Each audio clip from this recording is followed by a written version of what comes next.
आता तुमचे इंटरव्ह्यू सुरू आहेत. आता तू सांगितलंस की जेव्हा थोडी उतरती कळा लागली तेव्हा बाबांना थोडी मदत व्हावी या हेतूनं तू राजकारणात आलास. पण आता असं झालं की दोन्ही पक्ष जिथून फुटून बाहेर पक्ष म्हणजे निर्माण झाला, राज ठाकरेंनी जिथून फुटून बाहेर पडून स्वतःचा पक्ष निर्माण केला, आता ते दोन्ही पक्ष एकत्र आले. तर जसं कट्ट्यावर यायला तुला उशीर झाला तसं ह्या दोन पक्षांनी एकत्र यायलाही थोडा उशीर झाला असं तुला वाटत नाही? नाही, प्रत्येक गोष्टीची मला वाटतं एक वेळ ठरली असते. प्रत्येक गोष्टी मला वाटतं एक गोष्ट नशिबात लिहिली असते.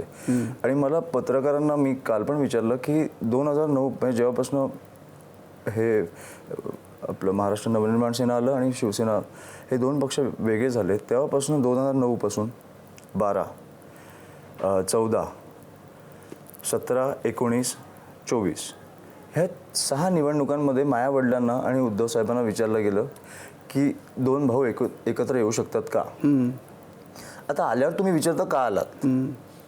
नाही, तुम्ही एवढी वर्ष का विचारत होता की येऊ शकता का? पण मी असं नाही विचारलं की का आलात. मी तर म्हटलं की ते तू 2009 म्हटलं ना तेव्हापासून आम्ही म्हणत होतो. प्रत्येक गोष्टीची वेळ ठरली असते ना. तेव्हा आमचे काही मतभेद असतील, पण आता मला वाटतं की आम्ही ज्या गोष्टीसाठी एकत्र आलोय ती मला वाटतं आमच्या मतभेदांपेक्षा खूप मोठी आहे.